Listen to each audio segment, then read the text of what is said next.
¿Qué ocurre cuando el poder del crimen organizado desafía al Estado y no hay vuelta atrás? Hoy te llevamos a un operativo que marcará un antes y un después en la historia de México. Imagina un amanecer tranquilo, en una ciudad que nunca pensó que viviría una guerra. De repente, helicópteros militares rasgan el cielo y 10 camionetas blindadas se despliegan como una fuerza imparable. Pero lo que parecía ser un golpe quirúrgico contra el cártel Jalisco Nueva Generación se convierte en una batalla despiadada, donde los roles se invierten y las fuerzas del Estado se ven obligadas a defenderse.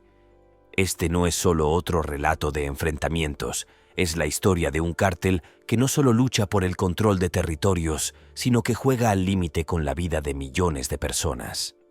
¿El gobierno está perdiendo el control? ¿Cómo reacciona un Estado cuando las tácticas de guerra de un cártel superan a las de las Fuerzas Armadas?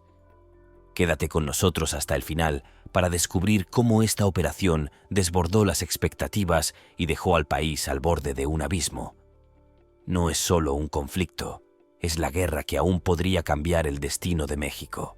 Ciudad Guzmán despierta en guerra. El amanecer en Ciudad Guzmán prometía ser como cualquier otro. El cielo apenas clareaba cuando un rugido metálico rasgó el aire. No eran truenos ni aviones comerciales. Eran helicópteros militares, volando bajo, sacudiendo los vidrios de casas y negocios. A ras del suelo, una caravana de 10 camionetas blindadas avanzaba como una estampida controlada. Eran vehículos de guerra, oscuros, robustos, con torretas listas para disparar. Soldados con rostros cubiertos descendían con movimientos precisos, como si cada paso estuviera ensayado. No había caos, todavía no. Solo una inquietud creciente entre los vecinos que grababan con sus celulares sin comprender del todo lo que se avecinaba. La ciudad, sin previo aviso, se convertía en un teatro de operaciones.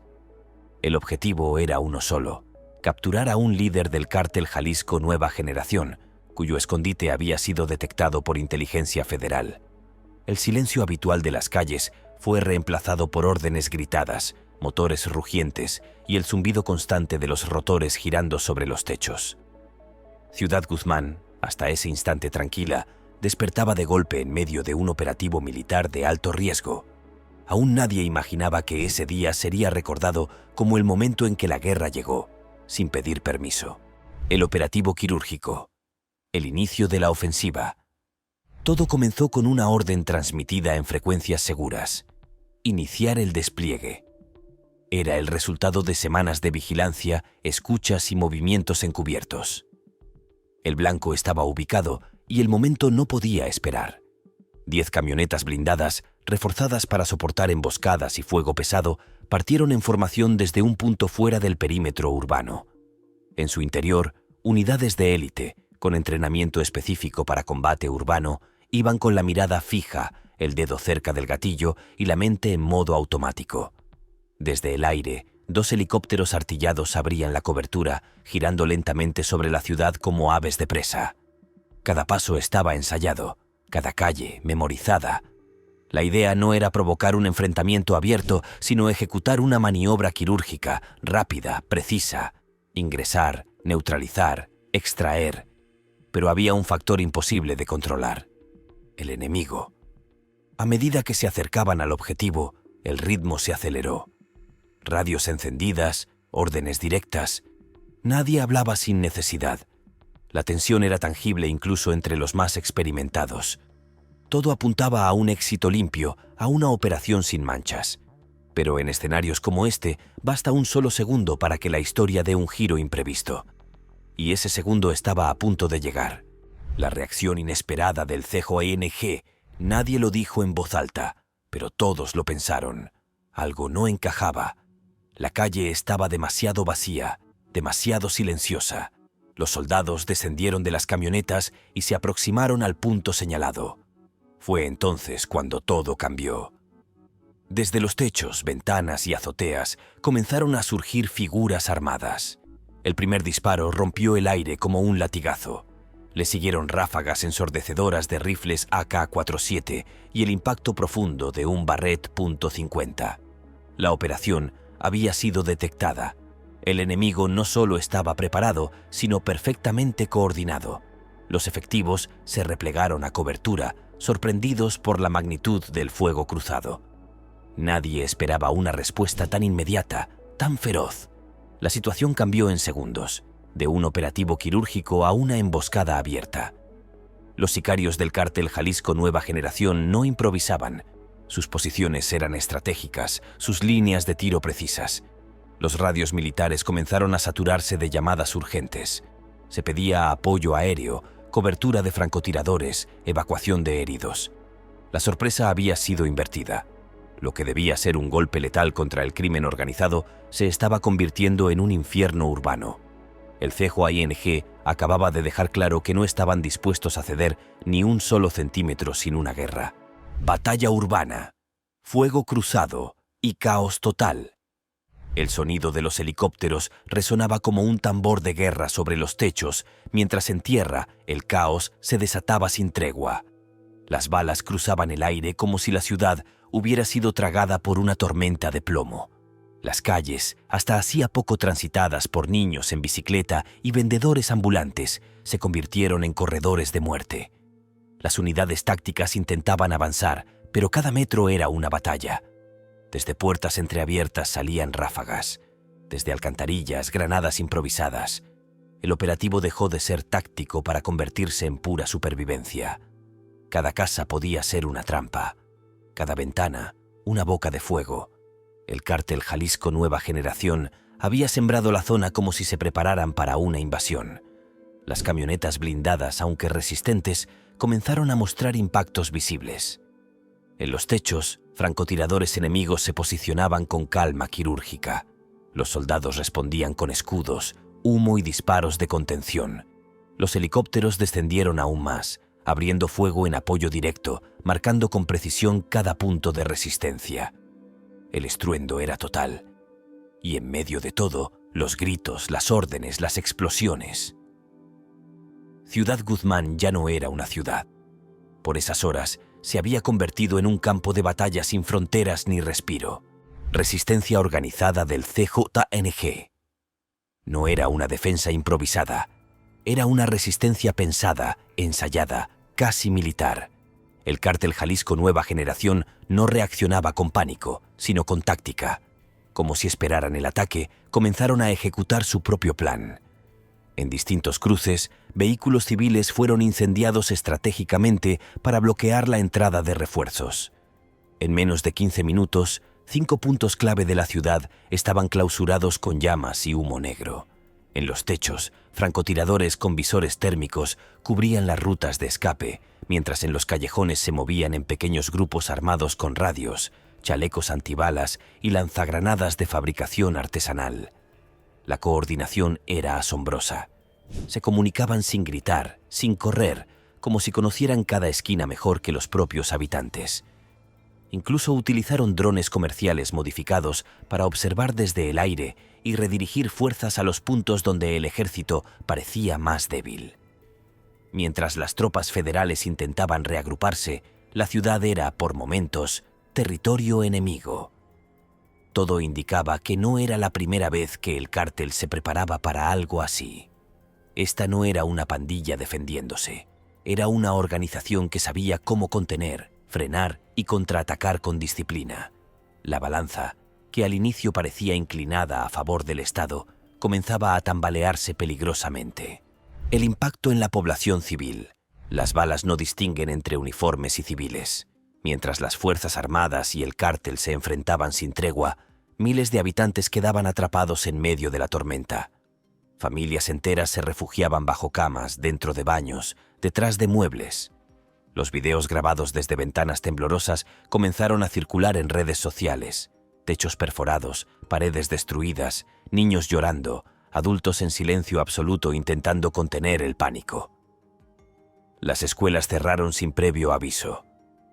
Las tiendas, muchas aún con las cortinas levantadas al amanecer, quedaron abiertas a la intemperie, abandonadas por empleados que huyeron sin mirar atrás. En los hospitales, los médicos improvisaban zonas seguras para proteger a pacientes y personal. Las ambulancias no podían circular. Las sirenas habían sido reemplazadas por detonaciones. Cada explosión sacudía el alma de quienes nunca imaginaron vivir algo así. Ciudad Guzmán no solo estaba siendo tomada por el operativo y por el cártel, también por el miedo. Nadie sabía cuánto tiempo duraría. Nadie sabía si estaba a salvo. Lo más cruel no era el sonido del fuego cruzado, sino su persistencia. Porque cuando el miedo se instala y no se va, deja de ser una emoción pasajera, se convierte en una forma permanente de respirar. Superioridad táctica del ejército. Pese al caos y la resistencia feroz, el ejército no se desmoronó. Con años de experiencia en enfrentamientos similares, supieron replegarse sin perder el control. Reorganizaron sus líneas, solicitaron apoyo aéreo directo y trazaron una nueva estrategia en tiempo real. Los helicópteros descendieron aún más, iluminando las calles con reflectores potentes, mientras artilleros abrían fuego contra blancos confirmados. Desde tierra, las unidades comenzaron a recuperar terreno, calle por calle. La coordinación entre aire y suelo se volvió clave. Cada movimiento era cubierto por otro. Uno avanzaba, otro disparaba, otro aseguraba el perímetro. Poco a poco, las zonas más calientes fueron quedando bajo dominio militar. Se establecieron puntos de control, se evacuaron heridos y se marcó una ruta segura para el repliegue táctico. La disciplina fue evidente.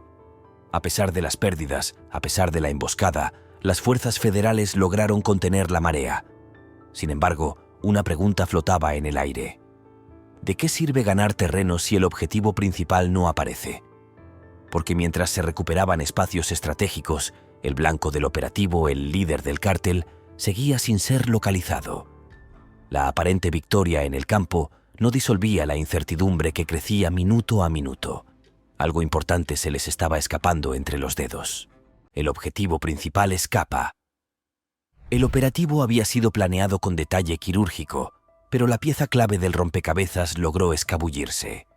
En medio del humo, el estruendo y la confusión, el líder del cártel Jalisco Nueva Generación desapareció sin dejar rastro. Nadie supo en qué momento exacto ocurrió. Algunas versiones apuntan a una salida subterránea, otras a una distracción perfectamente sincronizada que permitió la fuga hacia la sierra. Lo cierto es que, cuando los soldados llegaron al punto central del operativo, la casa estaba vacía. Restos de comida caliente, teléfonos destruidos y un colchón mal cubierto fueron las únicas pistas. El silencio era brutal. En el aire flotaba un sabor metálico, mezcla de pólvora y frustración. La información había sido precisa, pero no lo suficiente. Los radios estallaron con órdenes: cerrar caminos, activar retenes, levantar vuelo con drones. La segunda fase comenzaba ahora. Pero el tiempo, siempre cruel en estos escenarios, ya estaba jugando a favor del fugitivo. Escapar en las primeras horas significaba ventaja. En ese tipo de terreno montañoso, una hora de diferencia podía representar días de búsqueda. El golpe había sido fuerte, pero incompleto. Sin el objetivo capturado, la operación quedaba coja. La pregunta más amarga comenzaba a repetirse en voz baja. ¿Fallamos? Bloqueo estatal tras la fuga. La fuga del objetivo principal fue como una alarma encendida en todo el estado. En cuestión de minutos, se desplegó una nueva fase del operativo: contención total. El primer paso fue levantar retenes en cada una de las salidas principales de Ciudad Guzmán. Carreteras federales, caminos rurales y brechas menores quedaron bajo vigilancia constante. Vehículos eran inspeccionados con rapidez y firmeza. Se buscaban pistas, señales, huellas, cualquier indicio que revelara hacia dónde había huido. Simultáneamente, drones comenzaron a sobrevolar las zonas serranas cercanas. Con cámaras térmicas y mapas de calor, intentaban localizar movimientos humanos anómalos entre árboles, rocas y senderos. Las fuerzas especiales también se redistribuyeron. Pequeños grupos fueron enviados por tierra, guiados por coordenadas satelitales y respaldados por imágenes en tiempo real. En los municipios colindantes, las comandancias locales recibieron órdenes directas: reforzar patrullajes, activar rondines, levantar reportes de cualquier presencia sospechosa. Era una cacería que requería velocidad, pero también precisión. Cada minuto contaba. El margen de escape del fugitivo era estrecho, pero no imposible. Y mientras el cerco se cerraba, la tensión aumentaba. ¿Podrían atraparlo antes de que se diluyera entre cerros y caminos invisibles? El Estado apostaba su fuerza, pero el cártel aún jugaba con la ventaja del terreno. Reacción oficial. Victoria o fracaso parcial. La conferencia de prensa no tardó en llegar. Flanqueado por mandos militares y figuras del gabinete de seguridad, un vocero del gobierno tomó el micrófono. Su rostro era firme, el tono calculado. «El operativo ha sido exitoso», afirmó, mientras detrás de él se proyectaban imágenes del despliegue militar y la incautación de armas. Pero en las preguntas no formuladas estaba el verdadero peso del momento. ¿Cómo podía llamarse victoria si el objetivo principal había escapado? Se habló de vehículos asegurados, armamento de alto calibre confiscado y un mensaje claro al crimen organizado. El Estado no se rinde. Sin embargo, en el ambiente flotaba la sensación de un logro incompleto. Los medios, aunque cautelosos, comenzaron a filtrar versiones contradictorias. Algunos resaltaban la rapidez de la acción. Otros, más críticos, señalaban que todo el operativo parecía haber sido anticipado por el cártel. Las redes sociales estallaban con videos caseros y comentarios divididos. Mientras el discurso oficial intentaba sostener la narrativa del éxito, la realidad en las calles era otra. La gente aún temblaba, las ventanas seguían rotas, y el hombre más buscado no estaba bajo custodia. La pregunta sin respuesta quedó en el aire. ¿Acaso una victoria incompleta no es, en esencia, un fracaso? El contraataque del CANG. Incendios y bloqueos. La noche no trajo descanso. Apenas unas horas después del operativo, el cártel Jalisco Nueva Generación respondió con una violencia tan calculada como brutal. En distintos puntos de la zona metropolitana de Guadalajara comenzaron a registrarse incidentes simultáneos. Vehículos fueron incendiados en avenidas principales, generando columnas de humo visibles desde kilómetros de distancia. En al menos 3 municipios, Guadalajara, Zapopan y Tlajomulco, aparecieron bloqueos improvisados con automóviles en llamas y clavos regados sobre el asfalto. Las rutas hacia hospitales, estaciones de policía y centros comerciales quedaron obstruidas. La intención era clara: sembrar miedo, paralizar la ciudad, demostrar que la organización criminal tenía el poder de interrumpir la vida cotidiana a voluntad. Mientras las autoridades intentaban restablecer el orden, los civiles huían o se encerraban en sus casas. Algunos negocios bajaron las cortinas antes del anochecer. Las clases fueron suspendidas. Las aplicaciones de transporte dejaron de operar. La ciudad, normalmente vibrante, se volvió un espectro silencioso. La reacción del cártel no fue desordenada ni emotiva. Fue una advertencia precisa: si los atacan, responderán con fuego. El mensaje, como el humo que cubría el cielo tapatío, era imposible de ignorar. La guerra no había terminado, apenas estaba empezando su segundo acto. Ataques coordinados en áreas urbanas. La ciudad no fue la única que sintió la furia. Los ataques del cártel no eran simples reacciones impulsivas, eran actos coordinados, planificados con precisión milimétrica. En cuestión de minutos, varias células se activaron en diferentes zonas urbanas. No actuaban al azar. Escogían puntos estratégicos, puentes, accesos a colonias importantes, avenidas con alto tránsito. Los vehículos eran detenidos por la fuerza, obligados a descender a sus ocupantes y luego incendiados con gasolina. En algunos casos, colocaban mantas con mensajes amenazantes. En otros, simplemente desaparecían antes de que llegaran los primeros patrullajes. La sincronización era escalofriante. Mientras en una zona se levantaba una barricada en llamas, en otra comenzaban a escucharse ráfagas de arma larga. Algunas cámaras de seguridad captaron imágenes que luego se viralizaron. Hombres armados, vestidos de negro, moviéndose en grupos de no más de 5, actuando con rapidez y sin titubear. Era una demostración de poder territorial. Un mensaje no solo al gobierno, sino a la población. Ellos podían tomar la ciudad cuando quisieran. Por más fuerza que el Estado desplegara, el cártel seguía presente, intacto, dispuesto a escalar el conflicto a niveles nunca antes vistos. El miedo se multiplicaba. El Estado respondía, pero ya no marcaba el ritmo. Ataques directos contra fuerzas del orden. La línea que separaba a los civiles del conflicto ya se había borrado, pero ahora el cártel Jalisco Nueva Generación cruzaba una frontera aún más peligrosa: atacar directamente a las fuerzas del orden. En Tlaquepaque, una patrulla de la Guardia Nacional fue interceptada por un convoy de camionetas sin placas. El enfrentamiento fue inmediato. Los agresores utilizaron fusiles automáticos, granadas de fragmentación y un lanzacohetes artesanal. La emboscada duró poco más de 15 minutos, pero dejó heridos a 4 agentes, uno de ellos en estado crítico. Lo que más impactó a los mandos fue la precisión con la que se ejecutó la ofensiva. Había una clara planificación. Sabían el trayecto de la patrulla, el punto ciego exacto y el momento de máxima vulnerabilidad. No fue un ataque improvisado ni una casualidad. Fue un acto de guerra directa. Tras el ataque, los agresores se dispersaron con rapidez, utilizando calles alternas y vehículos previamente colocados para facilitar su huida. El seguimiento vía drones no logró localizarlos. En el sitio quedaron casquillos, una camioneta ardiendo y una ciudad aún más golpeada. El Estado comenzaba a entender que no se enfrentaba a un grupo delincuencial común. Se enfrentaba a una organización con capacidad táctica, armamento pesado y voluntad de combate. Secuestro de un comandante en Tepatitlán, mientras los focos de atención seguían puestos en los enfrentamientos.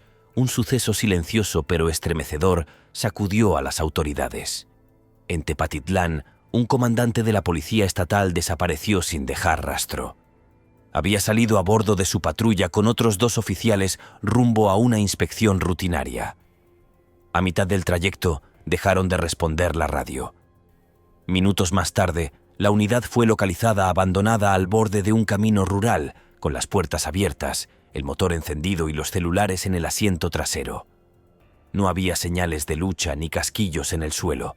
La desaparición fue limpia, quirúrgica. A las pocas horas, uno de los oficiales apareció caminando, en estado de shock. No recordaba nada con claridad. Repetía, como un eco desesperado, que fueron rodeados por al menos 6 camionetas y que al comandante se lo llevaron sin decir palabra. No hubo llamadas, no hubo exigencias, no hubo mensajes. El secuestro no era parte de una negociación. Era un golpe directo a la estructura del mando policial. El mensaje era claro y aterrador. Podían levantar a quien quisieran, cuando quisieran. Lo que antes eran rumores sobre la capacidad del cártel para infiltrar, intimidar y desaparecer, ahora se materializaba sin disfraz. Emboscada en Zapotlanejo, el golpe más brutal. La mañana en Zapotlanejo comenzó con normalidad, pero terminó marcada por uno de los ataques más violentos registrados en el operativo. Un convoy militar compuesto por 3 vehículos transitaba por una carretera estatal cuando fue emboscado por un grupo de más de 50 sicarios. El ataque no solo fue numeroso, fue sofisticado. Desde lo alto de los cerros disparaban con fusiles de alto calibre y lanzagranadas. Desde el frente colocaron obstáculos metálicos para frenar el avance. Desde el aire utilizaron drones modificados con explosivos caseros que descendían en picada sobre las unidades. Si este tipo de emboscadas te impacta tanto como a nosotros, más adelante deberías ver otro informe que hemos preparado sobre un enfrentamiento igual de brutal, donde las fuerzas especiales también enfrentaron una emboscada inesperada en terreno hostil. Te lo recomendamos completamente. Continuando con Zapotlanejo, la ofensiva fue total. Durante más de 1 hora, las tropas resistieron en formación defensiva, intentando responder mientras solicitaban refuerzos. El terreno, irregular y cubierto por matorrales, favorecía a los atacantes. Uno de los camiones fue destruido. Hubo al menos 5 soldados heridos. El CJNG volvió a desaparecer entre el humo.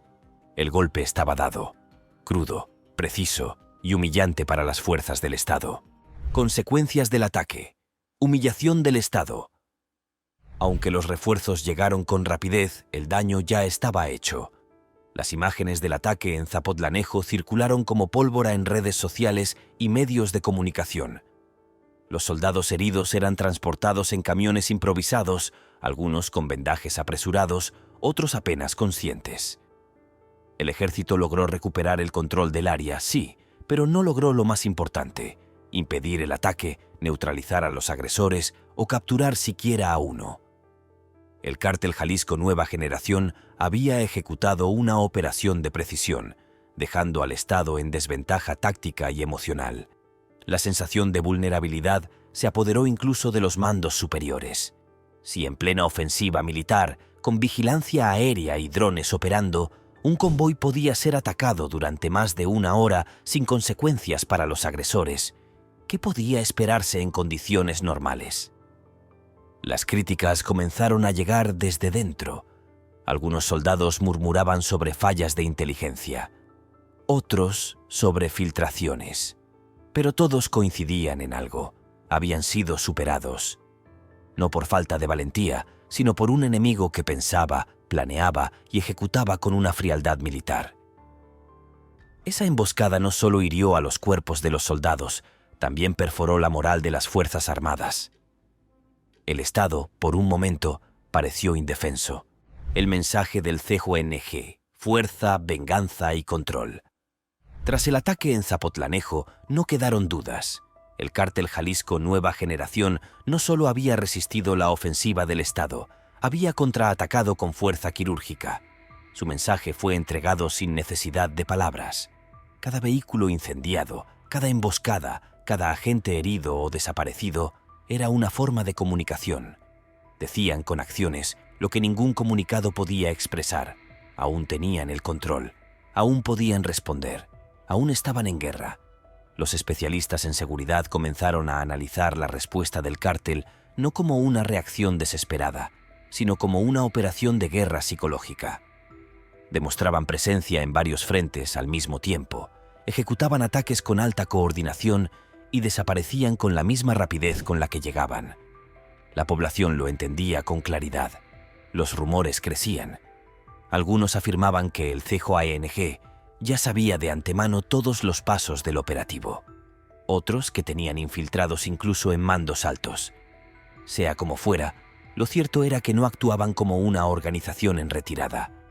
Su respuesta había sido contundente, proporcional y planeada. Y sobre todo, dejaba en claro que cualquier intento por descabezar al cártel sería respondido con violencia redoblada. No pedían tregua, pedían respeto, y lo hacían a balazos. Crisis en el gobierno. ¿Cómo responder? En los pasillos del poder, la crisis era cada vez más palpable.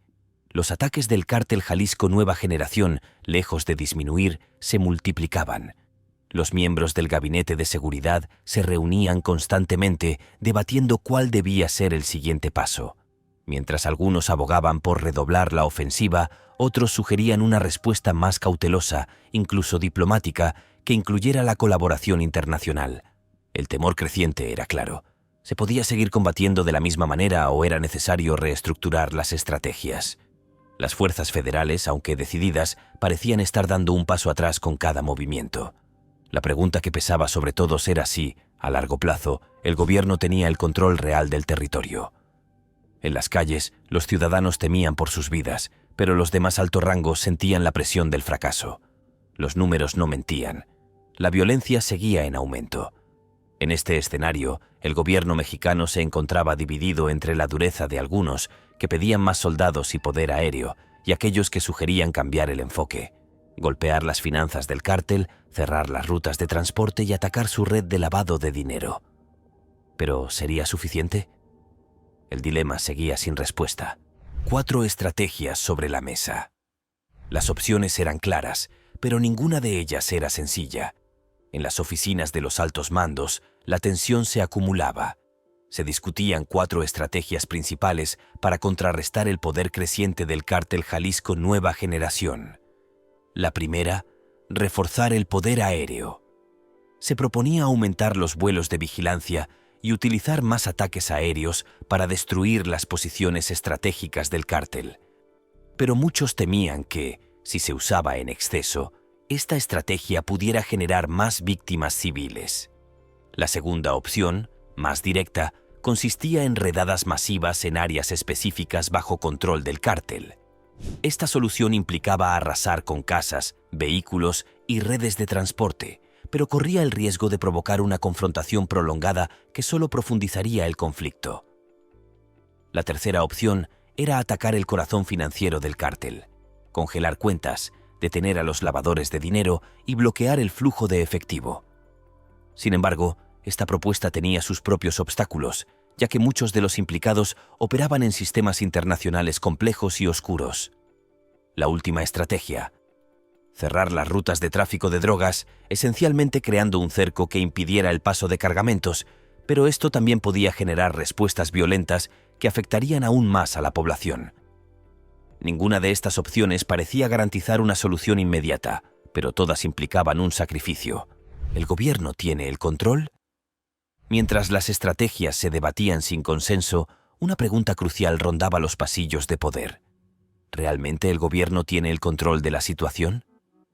A pesar de las constantes declaraciones de éxito, los hechos sobre el terreno pintaban un panorama diferente. Las emboscadas continuaban.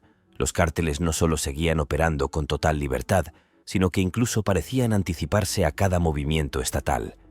Las fuerzas federales, aunque valientes, se veían superadas por un enemigo que no solo tenía el armamento adecuado, sino también una profunda estructura logística y de inteligencia. Cada vez que el Estado tomaba una zona, el cártel la recuperaba rápidamente. Las autoridades competían contra el reloj, y la sensación de estar siempre un paso atrás era palpable. En las ciudades, los ciudadanos se dividían entre aquellos que se sentían protegidos por la presencia militar y aquellos que creían que la guerra ya estaba perdida. A nivel político, los discursos sobre la recuperación de la paz y el restablecimiento del orden se volvían cada vez más vacíos ante los ataques cada vez más violentos. La pregunta permanecía sin respuesta. ¿El gobierno está perdiendo el control o simplemente no está dispuesto a pelear la guerra completa? El problema de la infiltración. La infiltración del cártel Jalisco. Nueva generación dentro de las instituciones del Estado era un tema que no podía ignorarse más.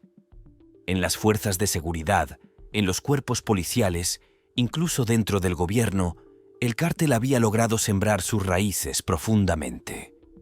La información no solo fluía a través de los informantes, también lo hacía a través de la corrupción y la complicidad. Cada operación del gobierno, por bien planeada que fuera, estaba plagada de filtraciones. Las estrategias eran conocidas antes de ser ejecutadas, lo que les permitía a los sicarios adelantarse y prepararse para cualquier ofensiva. Durante las últimas semanas, varios oficiales de alto rango habían sido detenidos por estar vinculados con el CKOMNG. Pero ¿quién más estaba comprometido? La duda comenzaba a sembrarse en los corazones de los mismos oficiales leales. ¿Cuánto se podía confiar en sus propios compañeros de armas? La pregunta ya no solo era sobre si el cártel podía infiltrarse, sino si el propio sistema estaba diseñado de tal forma que se hiciera casi inevitable. Mientras tanto, las operaciones se volvieron más riesgosas y la desconfianza creció tanto dentro como fuera de los muros del poder. Escenario temido. Guerra sin control. Lo que antes era un conflicto aislado comenzó a transformarse rápidamente en una guerra sin fronteras. Las tácticas del cártel Jalisco Nueva Generación ya no se limitaban a emboscadas o enfrentamientos armados. El cártel, con su creciente poder y control territorial, había comenzado a desbordar las líneas del Estado. Los ataques fueron escalando en intensidad y la ciudad misma se convirtió en un campo de batalla. Si el gobierno decidía responder con fuerza, la violencia solo aumentaría. Si se optaba por medidas más suaves, la impunidad seguiría creciendo. Este escenario, uno de guerra total, se veía cada vez más cercano. Cada avance del gobierno se veía contrarrestado por un contraataque que no solo era más grande, sino más efectivo. Las fuerzas del Estado, a pesar de contar con el respaldo de tecnología avanzada y unidades de élite, se encontraban atrapadas en una guerra que no podía ganarse solo con fuerza militar. En las calles, la población civil sufría las consecuencias de un conflicto que se descontrolaba. La guerra en las ciudades, lejos de ser una opción lejana, ya estaba en puertas. Y al final, la pregunta seguía siendo la misma. ¿Estaba el Estado preparado para esta guerra de desgaste total? El riesgo de no hacer nada.